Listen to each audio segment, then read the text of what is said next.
الحمد لله رب العالمين والعاقبة للمتقين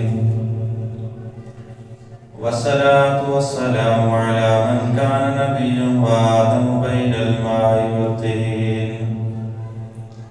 رحمة للعالمين خاتم الأنبياء والمرسلين وعلى آله الطيبين وأصحابه الطاهرين أما بعد فأعوذ بالله من الشيطان الرجيم بسم الله الرحمن الرحيم قال الله تبارك وتعالى في القرآن المجيد والفرقان الحميد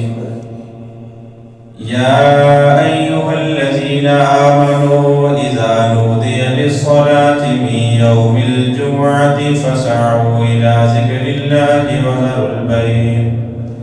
صدق الله العظيم وصدق رسوله النبي الكريم الأمين رب اشرح لي صدري ويسر لي أمري واحلل عقدة من لساني يفقهوا قولي مولاي صل وسلم دائما أبدا على حبيبك خير الخلق كلهم إن الله وملائكته يصلون على النبي يا أيها الذين آمنوا صلوا عليه وسلموا تسليما الصلاة والسلام عليك يا سيدي يا رسول الله وعلى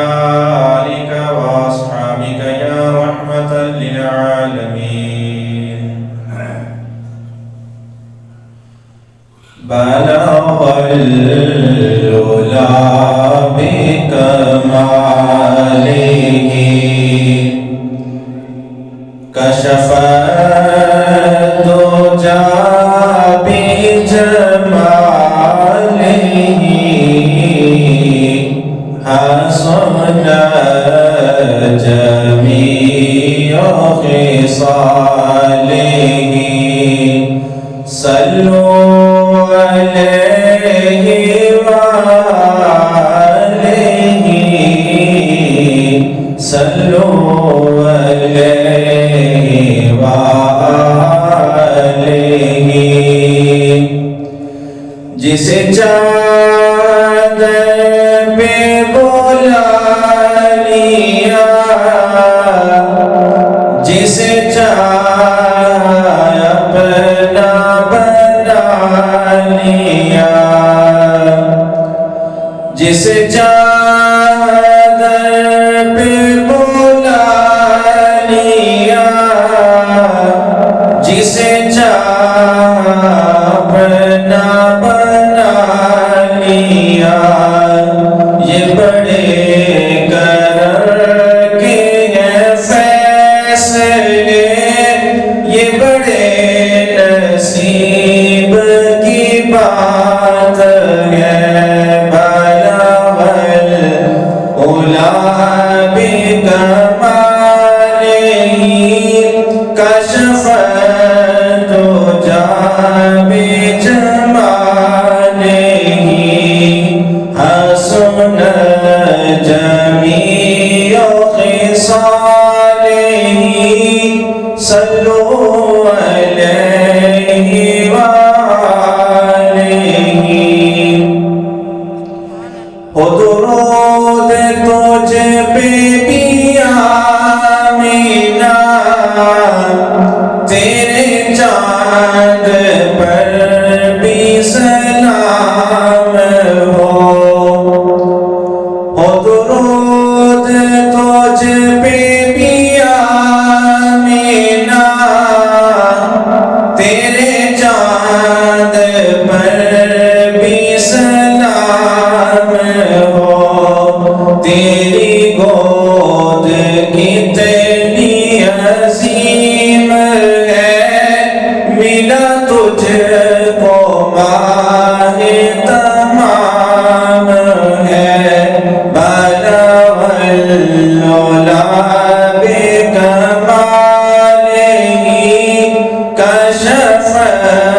دوجا بجماله حسن جميع خصاله صلوا عليه وآله. سامع سے وقار بے بیان شکر ہے ذات وحدہ لا شریک کا کہ جس نے ہمیں پاک صاف ہو کر اپنے پاک گھر کی حاضری نصیب فرمائی. دعا ہے خالق کائنات کی بارگاہ میں اللہ رب العزت ہمارا قدم با قدم چل کر آنا، ہمارا مل بیٹھنا اپنی پاک بارگاہ میں قبول و منظور فرمائے. سامعین وقار لاریب کلام میں سے ایک آیت کریمہ تلاوت کی جو کہ قرآن عظیم کی عظیم آیتوں میں سے ایک شمار ہوتی ہے. اللہ رب العزت کا فرمان ہے اس کے اندر یا ایھا الذین آمنوا اذا نودی للصلاۃ من یوم الجمعہ. پروردگار اپنے بندوں سے مخاطب ہو کے فرما رہا ہے یا ایھا الذین آمنوا، ایمان والے مخاطب ہو جائیں، اذا نودی للصلاۃ من یوم الجمعہ کہ جب جمعہ کے لیے تمہیں پکارا جائے، فسعوا الی ذکر اللہ تو تم نے بھاگ کر اللہ کے ذکر کی طرف آ جانا ہے. سامعین وقار اس پر توجہ کی ضرورت تو یہ ہے کہ یہ کہنے والا کون ہے اور کہاں کس سے جا رہا ہے. عام طور پہ کوئی بھی بات ہے اس کی اہمیت کا اندازہ اسی چیز سے ہی لگتا ہے کہ اس بات کو کہنے والا کون ہے اور جس کو حکم دیا جا رہا ہے وہ کون ہے.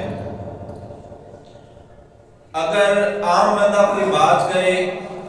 اس کی شخصیت کے مطابق اس کی بات کی اہمیت ہوتی ہے. ایک چھوٹا بچہ بات کرتا ہے، سننے والا کہتا ہے یہ چھوٹے بچے نے بات کی ہے، آگے نقل کرے گا تو کہے گا کہ اس بچے کی بات ہے. کوئی بڑا بندہ بات کرے گا تو اس بندے کی شخصیت کے مطابق اس بات کو نقل کیا جائے گا. اگر کوئی وقت کا بادشاہ بات کہتا ہے تو جتنی اس کی فالوئنگ ہوگی، جتنے اس کو چاہنے والے ہوں گے، اس کی شخصیت کے اعتبار سے اس کی بات کو نقل کیا جائے گا. اب اگر بات کرنے والے اولیاء اللہ ہوں تو جو اللہ کے قرآن نے ان کی شخصیت ہمارے سامنے رکھی ہے،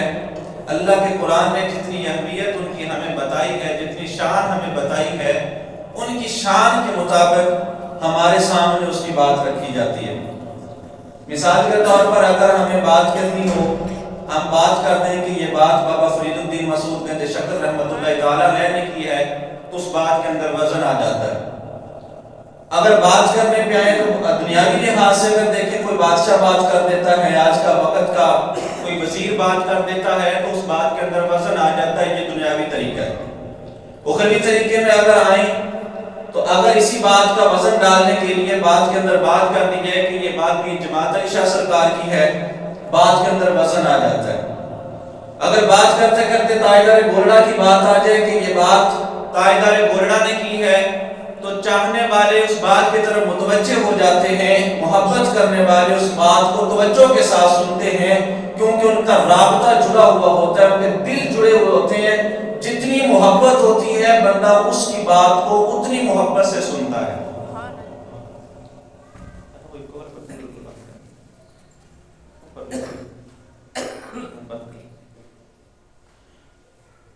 اب جتنا دل کے اندر اس بندے کی محبت ہوگی بندہ اتنی لگن کے ساتھ اس کی بات پہ توجہ دے گا، اتنی محبت کے ساتھ اس کی بات کو سنے گا.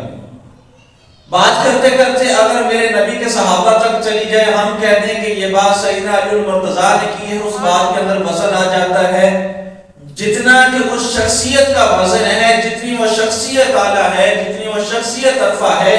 اتنا ہی اس کی بات اعلیٰ ہوتی ہے، اتنا ہی اس کی بات کے اندر وزن ہوتا ہے. بات کرتے کرتے ابو بکر صدیق تک پہنچ جائے، پھر میرے نبی کی بات جب آ جائے گی تو ہم کہیں گے کہ یہ تاجدار انبیاء کا فرمان ہے. اس بات کے اندر اتنا وزن ہوگا کہ جتنی کہ میرے نبی کی اعلیٰ شان ہے اور میرے نبی کا اعلیٰ مقام ہے. کیونکہ ہمارے لیے ہم تو چونکہ احناف کا عقیدہ رکھنے والے اور اہل سنت سے متعلق لوگ ہیں، ہم تو اللہ کے جتنے چاہنے والے ہیں، جن کو اللہ پسند کرتا ہے یا جتنے اللہ کو پسند کرتے ہیں، سب سے محبت کرتے ہیں، اور ہمارے دلوں کے اندر ان کا مقام بنا ہوا ہے۔ ہم کسی دنیا دار کی بات سنیں نہ سنیں، لیکن جب اللہ کے نبی کی بات آتی ہے ہماری توجہ ادھر ہو جاتی ہے، ہمارے دل ادھر جڑ جاتے ہیں، کیونکہ بات میرے نبی کی ہو رہی ہوتی ہے۔ جب اللہ کے کسی پیارے بندے کی بات آ جائے، حضرت غوث اعظم کی بات آ جائے، میرے پیر کی بات آ جائے، پیر سید صبغت اللہ کی بات آ جائے، دل ادھر جڑ جاتا ہے، توجہ ادھر ہو جاتی ہے۔ اب قابل توجہ جو بات ہے وہ یہ ہے کہ جو میں نے یہ تمہید باندھی ہے کہ بندہ جتنا اعلیٰ ہوگا، اس کی شخصیت جتنی اعلیٰ ہوگی، اس کی بات بھی اتنی ہی اعلیٰ ہوگی۔ اب فرمانے والا کون ہے؟ خود باری تعالیٰ ہے۔ اللہ رب العزت نے فرمایا یا ایھا الذین آمنو، ایمان والے مخاطب ہو جائیں، ایمان والے توجہ فرمائیں۔ فرمانے والا کون ہے؟ اللہ رب العزت کی ذات ہے۔ اندازہ لگائیں کہ اس بات کا وزن کتنا ہوگا، اس بات کی اہمیت کتنی ہوگی، کیونکہ فرمانے والا خود اللہ رب العزت ہے۔ جتنا اللہ اعلیٰ ہے اتنا ہی اللہ کا کلام اعلیٰ ہے، اتنا ہی اللہ کا قرآن اعلیٰ ہے۔ دنیا میں کوئی ایسی کتاب نہ اللہ کی طرف سے نازل ہوئی، نہ کوئی دنیا دار لکھ سکا جو کہ قرآن کا مقابلہ کر سکے۔ اللہ نے بھی کتابیں بیچی ہیں لیکن وہ قرآن کا مقابلہ نہیں ہے وہ بھی اللہ کی طرف سے، لیکن ہمارے قرآن کا مقابلہ نہیں ہے۔ تو اللہ نے اسی قرآن کے اندر فرمایا یا ایھا الذین آمنوا، ایمان والے مخاطب ہو جائیں۔ تو اب چاہیے یہ کہ جتنا اس بات کا وزن ہے، جتنی یہ بات اعلیٰ ہے، اتنی ہی توجہ کے ساتھ اگلی بات سنی جائے۔ اب آگے سنتے ہیں کہ اللہ نے کیا فرمایا۔ فرمایا اذا نودی للصلاۃ، تمہیں ایک پیغام دینے لگا ہوں۔ پیغام دینے والا اللہ ہے، جس کو پیغام دیا جا رہا ہے وہ ایمان والے۔ فرمایا ایک پیغام دینے لگا ہوں۔ پیغام کیا ہے؟ باری تعالیٰ فرمایا اذا نودی للصلاۃ فی یوم الجمعہ، جب تمہیں جو ہے وہ جمعے کے لیے بلایا جائے تو کرنا کیا؟ فاسعوا الی ذکر اللہ، پھر دنیاوی سارے کام چھوڑ دینے ہیں۔ تم جہاں بھی ہو، جو بھی کر رہے ہو، تمہیں بلایا اللہ نے ہے۔ بلایا کس کی طرف ہے؟ جمعہ کی نماز کے لیے بلایا گیا ہے۔ فرمایا کہ سارے کام چھوڑ دو، جہاں بھی ہو سب کچھ چھوڑ دو۔ فاسعوا، اگر محدثین کی اصطلاح کی طرف جائیں، مفقہین فقیہ لوگوں نے جو لکھا ہے وہ یہ ہے کہ فاسعوا کا معنی ہے بندہ جد جان کے ساتھ بھاگ کر آ جائے، اس کو فاسعوا بولتے ہیں۔ اللہ کا قرآن کئی جگہ پہ لفظ استعمال کرتا ہے، کہاں پہ چلنے کے لفظ ہیں کہ چل کے آ جاؤ، کہاں پہ ہے کہ دھیرے دھیرے آ جاؤ۔ فاسعوا کا معنی ہے کہ بندہ اتنا تیزی کے ساتھ بھاگ کیا ہے کہ بندہ اپنا پورا زور لگا دے، اپنی جد جان لگا دے۔ اچھا، اللہ رب العزت نے باقی نمازوں کا حکم فرمایا، بھاگ کے آنے کا حکم نہیں دیا۔ باقی نمازوں کا حکم ہے، دن میں 5 وقت نماز ہے، فرمایا نماز قائم کرو، لیکن بھاگ کر آنے کا حکم نہیں دیا۔ باقی دیگر احکام ہے، فرمایا حج کے لیے جاؤ، حج کرنے کے لیے کعبۃ اللہ میں آؤ، لیکن بھاگنے کا لفظ استعمال نہیں فرمایا۔ دیگر باتیں اللہ رب العزت نے قرآن کے اندر، حدیث کے اندر ہم پر نازل کی، احکام نازل کیے، لیکن بھاگنے کا حکم نہیں ہے۔ تو کبھی توجہ کی ہو کہ جمعے کے لیے بھاگنے کا حکم کیوں ہے؟ یہ توجہ والی بات ہے، توجہ اخذ بات ہے کہ اس چیز پہ دھیان دینا چاہیے۔ کسی عبادت کے لیے بھاگنے کا حکم نہیں، خاص طور پہ جمعہ کے لیے بھاگنے کا حکم کیوں ہے؟ سارے کام چھوڑ کر بھاگ کر جمعے کے لیے آنا ہے، اس کی وجہ کیا ہے؟ اس کی وجہ اگر ہم حدیث نبوی سے تلاش کریں تو ہمیں یہ سبق ملتا ہے کہ چونکہ ہم گناہوں کے اندر پورا ہفتہ، پھر پچھلا پورا مہینہ، اس سے پیچھے پورا سال، پوری زندگی ہماری گناہوں کے اندر گزرتی ہے، تو ہمیں کوئی نہ کوئی لمحہ ایسا چاہیے کہ اس لمحے کے اندر ہماری بخشش ہو جائے۔ ایک لمحہ ہمارے لیے ایسا چاہیے، تو اللہ نے چاہا کہ ایک لمحہ اللہ کے حبیب کے امتیوں کو ایسا دیا جائے کہ جس لمحے کے اندر یہ اپنا سارا کچھ بول کر اپنے گناہوں کی بخشش کروا لیں، اپنے گناہوں کی بخشش۔ ایک بات اور بھی ذہن میں رکھیں کہ بندہ اگر آپ چاہیں کہ میں عبادتیں کرنا شروع کر دوں، عبادت کرتا رہوں، سارا کچھ چھوڑ دوں، دنیاوی کام چھوڑ دوں تو میری بخشش ہو جائے گی، یہ بخشش کا طریقہ نہیں ہے۔ ہاں، وہ آپ کے لیے درجات کی بلندی ہو سکتی ہے، بخشش کا وسیلہ بن سکتا ہے، لیکن بندہ اسی کو ہی سمجھے کہ میں عبادتوں کے ذریعے بخشا جاؤں گا تو ایسا نہیں ہے، کیونکہ بخشش کے لیے اللہ کی رحمت لازمی ہے۔ خود میرے نبی نے فرمایا صحابہ کرام سے، فرمایا کہ اے میرے صحابہ، نماز پڑھو، روزہ رکھو، زکوٰۃ دو، حج کرو، یہ سارے کام ہیں، لیکن ایک بات ذہن میں رکھو کہ اللہ کی رحمت کے بغیر کوئی بھی بندہ جنت میں نہیں جائے گا۔ صحابہ نے عرض کی حضور آپ بھی؟ فرمایا میں بھی اللہ کی رحمت کے بغیر جنت میں نہیں جا سکتا۔ تو اللہ رب العزت نے قرآن کے اندر اور حدیث قدسی کے اندر لوگوں کو یہ بتا دیا کہ اس دن کے اندر اللہ کی رحمت نازل ہوتی ہے، یعنی ہمیں پتہ یہ چلا کہ جمعہ کے لیے بھاگنے کا حکم اس لیے ہے کہ اللہ کی رحمت برس رہی ہوتی ہے، اور اللہ چاہتا ہے کہ جب رحمت برس رہی ہوتی ہے تو لوگ جولی پھیلائیں تاکہ اللہ کی رحمت جولی میں گرے، آپ کی جولی میں آ جائے اور آپ کی بخشش ہو جائے۔ اگر حدیث مبارکہ کی طرف آئیں تو میرے نبی نے فرمایا کہ اگر کوئی بندہ جمعہ کے دن جمعہ کی تیاری کے لیے نہاتا ہے، غسل کرتا ہے، فرمایا پھر وہ خوشبو لگاتا ہے، اچھے کپڑے پہن لیتا ہے، فرمایا وہ سرما بھی لگاتا ہے، کنگھی بھی کرتا ہے، بالوں کو تیل بھی لگاتا ہے، مشکات شریف کی حدیث مبارکہ تفصیل کے ساتھ میرے نبی نے فرمایا خوشبو لگاتا ہے، اچھے کپڑے پہنتا ہے، وہ غسل کرتا ہے، فرمایا سرما لگاتا ہے، کنگھی کرتا ہے، تیل لگاتا ہے، اس کے بعد فرمایا جب وہ پاک ہو کر اللہ کے گھر میں حاضر ہوتا ہے اور اللہ کے گھر میں حاضر ہو کر فرمایا 2 نفل رکعت ادا کرتا ہے، فرمایا اس کے بعد بندہ بھی سلام نہیں پھیرتا، اس سے پہلے اللہ رب العزت اس کے پچھلے سارے گناہ معاف فرما دیتا ہے۔ دوسری حدیث مبارکہ کی طرف آئیں کہ جمعے پر زور اتنا کیوں دیا گیا ہے، میں نے اپنا موضوع یہی پکڑا ہے کہ جمعے پر اتنا زور کیوں دیا گیا ہے کہ بھاگ کر جمعہ کی طرف آؤ۔ میرے نبی نے فرمایا کہ اگر کوئی بندہ جمعہ ادا کرے اچھے طریقے کے ساتھ جیسا کہ شریعت نے ہمیں حکم دیا ہے، فرمایا کہ اگر کوئی بندہ جمعہ ادا کرے شریعت کے مطابق، فرمایا اب اس نے ایک جمعہ پڑھ لیا، اب اگلا جمعہ پھر وہ شریعت کے مطابق ادا کر لے، فرمایا اس کے درمیان اس نے جتنے بھی گناہ کیے ایک جمعہ سے لے کر دوسرے جمعہ تک کے سارے گناہ معاف ہو جاتے ہیں۔ کتنی اعلیٰ بات ہے۔ ہمیں اندازہ لگائیں کہ پورے ہفتے کے اندر ہم سے کتنے گناہ ہوتے ہیں، ہماری زبان کیسا بولتی ہے پورے ہفتے میں، کبھی اندازہ لگائیں ہمارا پڑوسی کے ساتھ کیا تعلق ہوتا ہے پورے ہفتے کے اندر، ہمارا اپنے دوستوں کے ساتھ کیسی گفتگو کرتے ہیں زبان کے ساتھ۔ اگر ایک زبان کی آپ غلطیاں گننا شروع کر دیں، ایک زبان کے گناہ گننا شروع کر دیں تو آپ پورے ہفتے کے گناہ نہیں شمار کر سکتے اپنے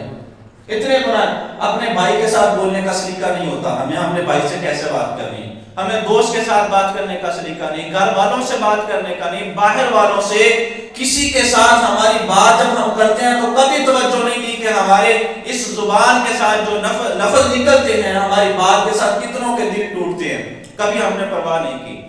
لیکن اللہ رب العزت کی رحمت پھر بھی جمعے والے دن اتنے عروج پہ ہوتی ہے، اتنے عروج پہ ہوتی ہے، فرمایا تمہارے پورے ہفتے کے گناہ، اور پھر فرمایا اگر پچھلا جمعہ بھی ادا نہیں کر سکے، فرمایا اس سے پچھلے جمعے تک کے حدیث مبارکہ میں نے پڑھ دی، فرمایا پوری زندگی کے گناہ اگر کوئی بندہ ایک جمعہ مخلص ہو کر پڑھ لے، فرمایا سارے گناہ معاف ہو جاتے ہیں۔